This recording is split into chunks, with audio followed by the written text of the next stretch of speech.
Alors maintenant, nous allons parler de la démarche budgétaire adoptée au sein des grandes entreprises. Alors pourquoi on va parler des grandes entreprises? Parce que tout simplement, celles-ci généralement pratiquent ce qu'on appelle les meilleures pratiques ou bien les best practices. Donc, leur démarche et leur réflexion représentent généralement un exemple à suivre, un cadre de référence pour les entreprises de petite taille. Alors généralement, les grandes entreprises débutent leur réflexion par la mise en place d'un plan stratégique. Alors dans ce plan stratégique, les entreprises, ou bien les grandes entreprises définissent leur stratégie, leur vision.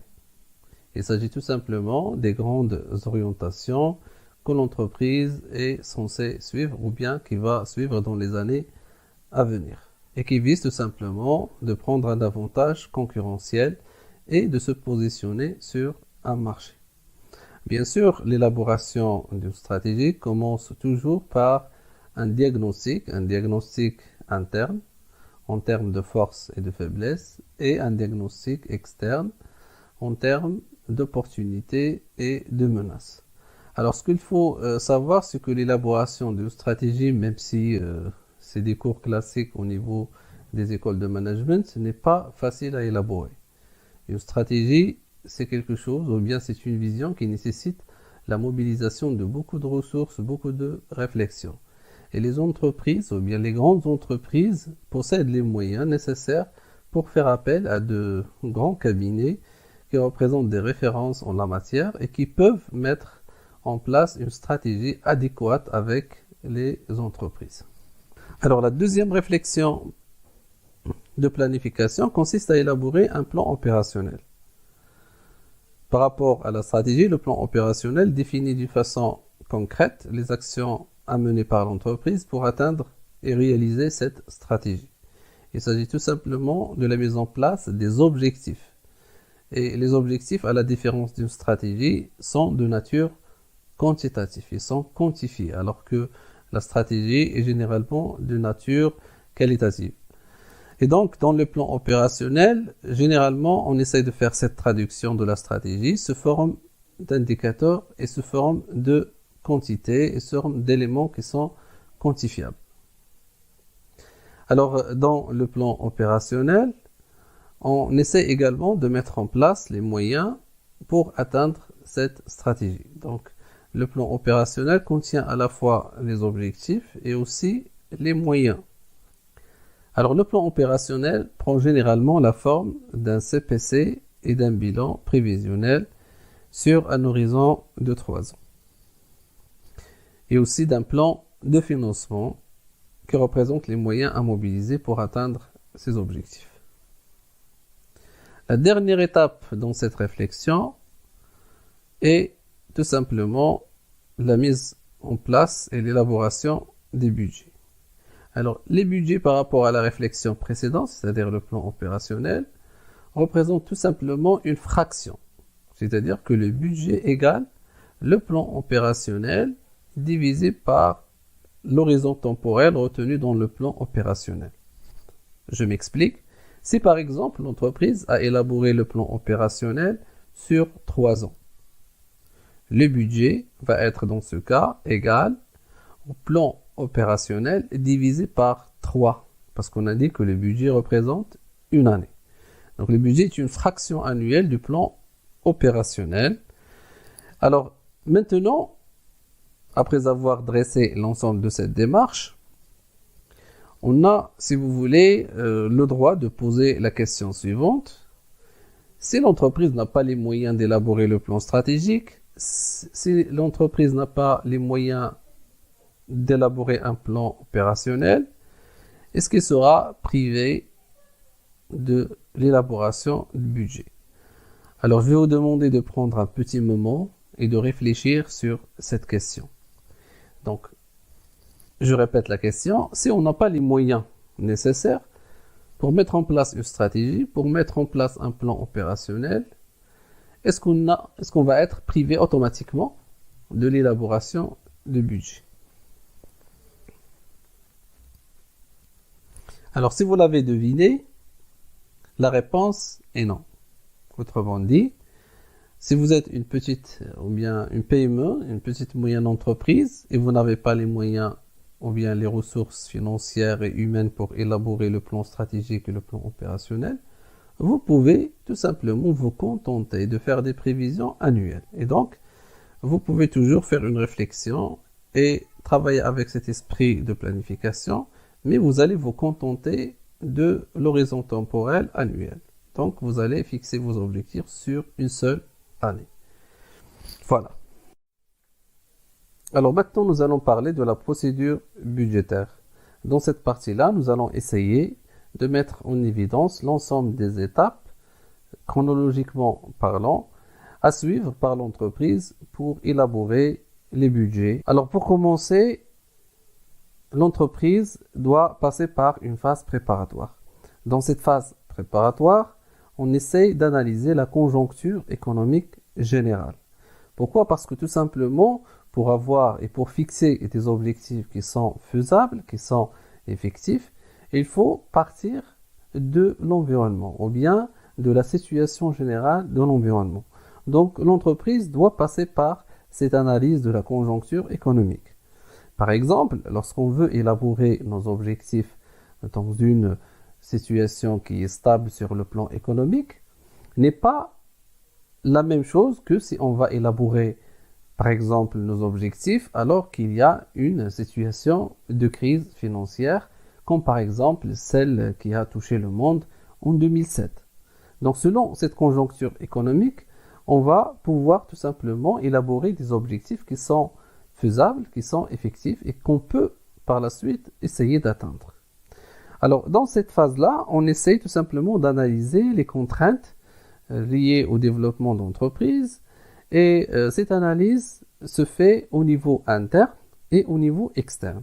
Alors au niveau interne, on essaye de s'interroger sur plusieurs questions, par exemple notre capacité de production. Est-ce que l'entreprise a une capacité de production? Si oui, c'est une force.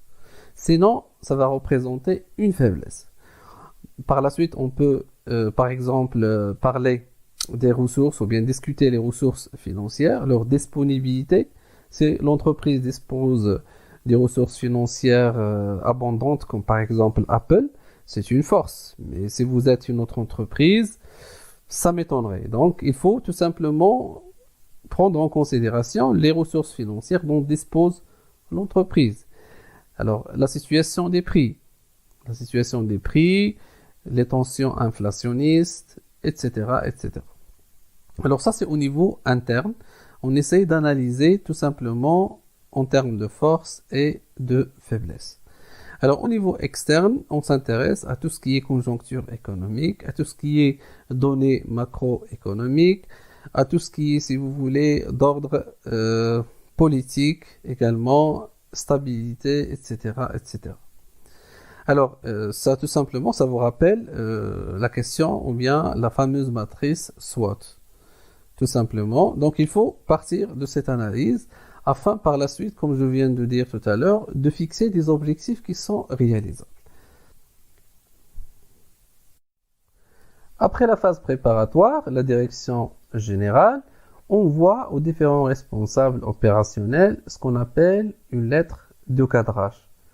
Alors la lettre de cadrage, elle peut être soit verbale, c'est-à-dire dans le cadre d'une réunion, ou bien elle peut être écrite, c'est-à-dire via un email qu'on va adresser à tous ces responsables.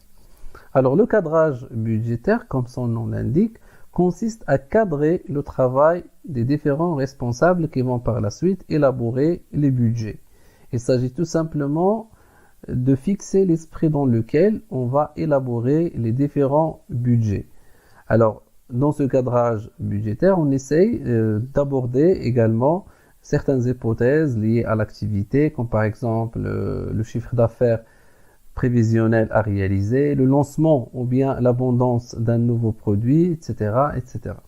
Alors, le cadrage budgétaire est une opération qui est très importante parce qu'il a un impact direct sur l'esprit des différents responsables qui vont élaborer les budgets. Donnons un exemple. Alors, supposons que nous sommes dans une situation de crise par exemple financière.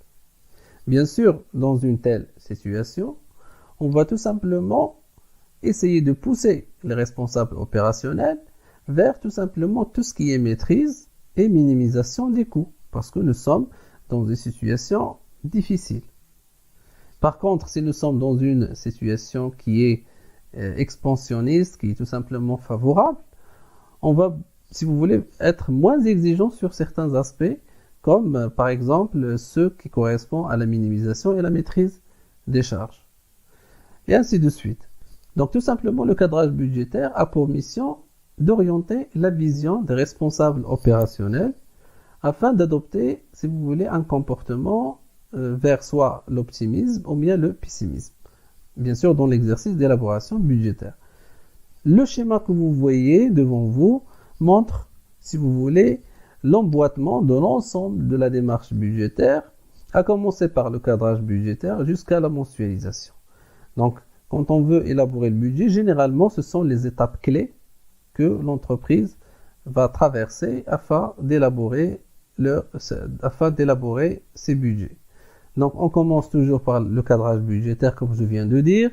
Par la suite, on doit élaborer le pré-budget.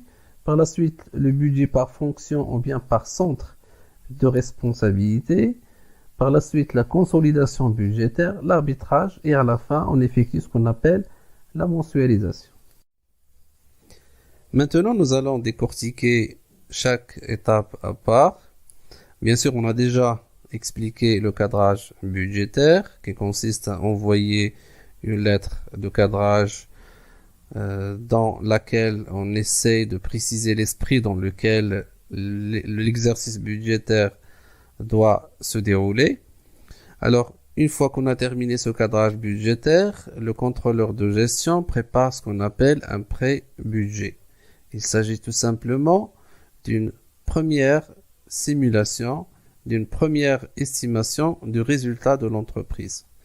Alors, généralement, les entreprises prennent un scénario qu'ils ont déjà fixé à l'avance, un scénario qui montre un résultat, un chiffre d'affaires, des dépenses, etc., etc. Généralement, on essaye de reproduire les éléments passés dans l'exercice précédent, mais on peut également mettre un coefficient de progression ou bien d'évolution. Alors, ce pré-budget représente tout simplement un budget provisoire. Alors, ce budget provisoire, il est important parce qu'il va constituer une référence pour les autres responsables qui attendent leur tour pour exprimer leurs besoins et fixer leurs objectifs. On parle ici des responsables opérationnels, le responsable commercial, le responsable financier, le responsable ressources humaines, etc., etc. Alors, une fois qu'on a terminé ce pré-budget, on l'envoie bien sûr aux différents responsables. Donc, pourquoi? Parce que tout simplement, ces derniers doivent élaborer ce qu'on appelle le budget de leur fonction, ou bien de leur direction, ou bien de leur département. Et ce budget est appelé également un budget par centre de responsabilité. Alors, on a déjà expliqué suffisamment qu'est-ce que ça veut dire un centre de responsabilité et quels sont les différents centres de responsabilité qui existent au niveau des entreprises. Maintenant, la balle, elle est chez les responsables opérationnels. Ces derniers doivent exprimer leurs besoins et ils doivent tout simplement fixer leurs objectifs. C'est à ce moment-là qu'ils seront impliqués dans le processus budgétaire. Alors maintenant, à l'intérieur de chaque direction, à l'intérieur de chaque fonction, à l'intérieur de chaque centre de responsabilité, les collaborateurs doivent exprimer également leurs besoins et négocier leurs objectifs avec leurs supérieurs hiérarchiques. Alors, une fois qu'on a terminé le travail ou bien l'élaboration du budget à l'intérieur de chaque centre, à l'intérieur de chaque fonction, à l'intérieur de chaque direction, on doit négocier avec la direction générale. C'est-à-dire que chaque responsable opérationnel va prendre son budget et il va le négocier avec la direction générale. Et on commence à faire ce qu'on appelle les navettes budgétaires. C'est une notion aussi importante dans ce processus. On fait ce qu'on appelle les navettes budgétaire, c'est-à-dire les budgets font une sorte de navette entre la direction générale et les centres de responsabilité afin de trouver un terrain d'entente. Alors, une fois qu'on a terminé et validé ces budgets par centre, on fait ce qu'on appelle la consolidation budgétaire. Alors, la consolidation budgétaire, comme son nom l'indique, consiste à faire l'agrégation ou bien la somme de ces budgets par centre de responsabilité ou bien par fonction. C'est un travail qui est généralement effectué par le contrôleur de gestion et l'objectif c'est d'arriver à ce qu'on appelle un budget général. Alors un budget général prend généralement la forme d'un CPC prévisionnel. Alors vous pouvez remarquer maintenant que nous avons commencé notre processus avec un CPC prévisionnel dans le cadre de ce qu'on appelle un pré-budget. Et finalement, on arrive à un autre budget prévisionnel ou bien à un autre CPC prévisionnel, mais après avoir validé avec les responsables opérationnels. Alors, la direction générale, maintenant, va analyser la conformité de ces budgets avec les objectifs qui sont préalables. Et en cas de besoin, on peut solliciter les responsables pour introduire des modifications. Alors, une fois consolidé, on passe à une étape d'arbitrage budgétaire. Alors, l'arbitrage budgétaire consiste tout simplement à valider les budgets. Alors, l'organe qui est censé valider les budgets, c'est soit un conseil d'administration ou bien le conseil de surveillance. Alors, s'il vous plaît ici, il faut faire très attention parce qu'on ne parle pas de la direction générale. On parle du conseil d'administration ou bien le conseil de surveillance. Alors, quelle est la différence? Alors, normalement, la direction générale s'occupe de la gestion d'entreprise. Mais le conseil d'administration et le conseil de surveillance est constitué essentiellement par des administrateurs ou bien par des actionnaires. Alors, pourquoi c'est les actionnaires qui doivent valider le budget ou bien qui doivent faire ce qu'on appelle l'arbitrage budgétaire? Parce que tout simplement, l'argent que vous comptez dépenser pour l'année prochaine, c'est l'argent des associés, c'est l'argent des actionnaires. Alors, dans le cadre de l'arbitrage budgétaire, le conseil d'administration, qui est composé, comme je viens de dire, des associés, effectue une réunion avec la direction générale et nous, comme ordre du jour, c'est la validation des budgets. Alors, dans le cadre de ce genre de réunion, on doit tout simplement sortir avec l'aval des actionnaires, c'est-à-dire l'acceptation des actionnaires du contenu des budgets. Bien sûr, là, j'aimerais bien mettre en évidence quelque chose de très important. Alors, la consolidation budgétaire nous permet d'avoir, comme je viens de dire tout à l'heure, un budget général. Ce budget général prend la forme d'un CPC, c'est-à-dire d'un compte de produits et charges. Et donc, il est composé d'un certain nombre de produits et d'un certain nombre de charges. Et ce qui est important, c'est le résultat. Et donc, ce qu'on a soumis aux actionnaires, c'est de valider un résultat. Bien sûr, c'est un résultat prévisionnel. Alors, normalement, ce résultat doit être validé par les associés. Et il ne sera validé que lorsqu'il est satisfaisant en termes de rentabilité, bien sûr. Ce résultat représente une rentabilité future et bien sûr cette rentabilité doit être validée par les associés. Alors, il se peut que ce montant ou bien cette valeur du résultat n'est pas satisfaisante. Alors, dans le cadre de l'arbitrage du budget, je vais vous donner un petit exemple que vous pouvez imaginer avec moi sur le déroulement de cet arbitrage. Alors maintenant, vous avez, ou bien imaginez que vous avez, ou bien que vous êtes dans cette réunion avec la direction générale, avec les associés, et que nous sommes en train de débattre ce résultat prévisionnel. Bien sûr, les éléments clés de discussion vont être les produits et les charges. À ce moment-là, les actionnaires peuvent manifester soit un accord ou bien un désaccord par rapport au scénario proposé ou bien au scénario proposé. Par exemple, on va dire que les produits ne sont pas suffisants. Le chiffre d'affaires prévisionnel que nous avons élaboré n'est pas suffisant alors que sur le plan économique, il y a une situation favorable. Et bien sûr, la direction générale doit défendre sa position et sa proposition. Et donc, on essaie de trouver un arrangement.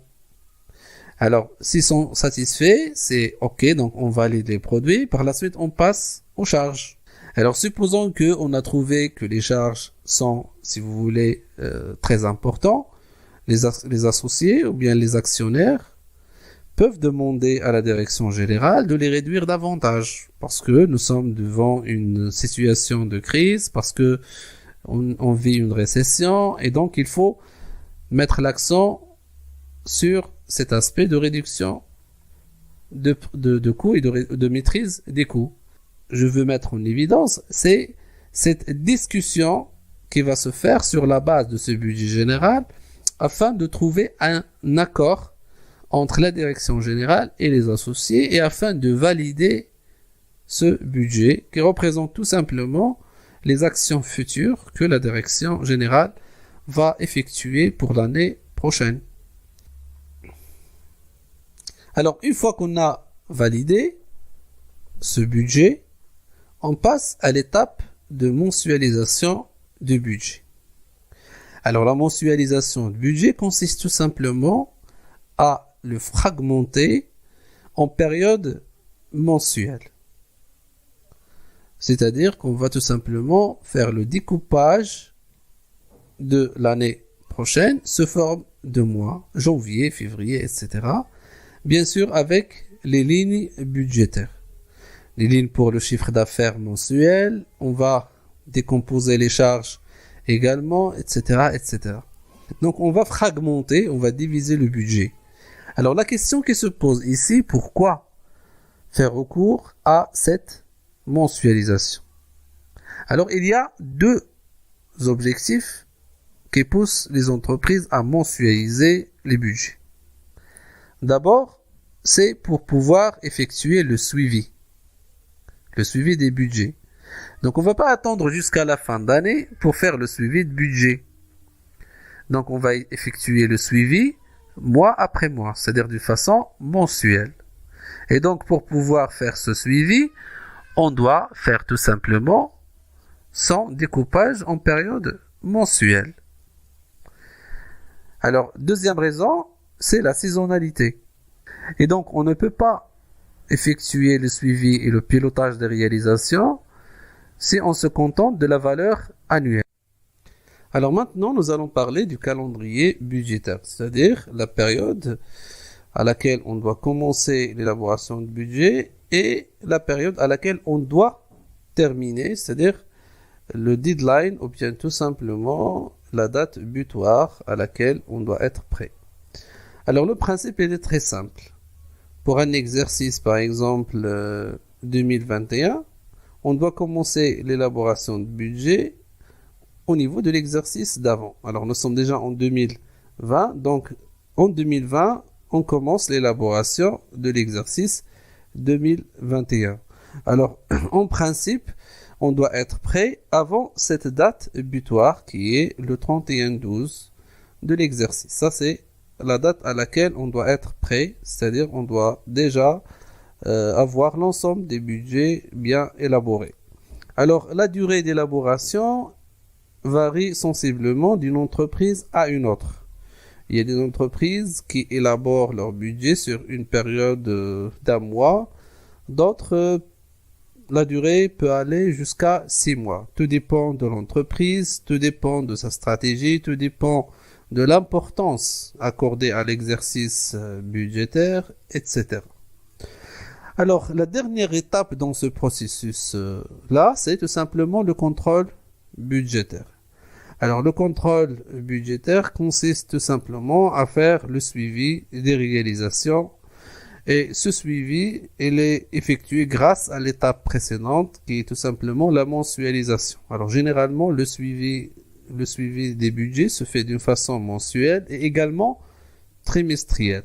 Bien sûr, ce suivi nous permet d'intervenir en cas d'un écart qui dépasse un certain seuil. Et donc, on peut mettre en place des politiques et des stratégies et des actions d'ajustement afin de le réduire.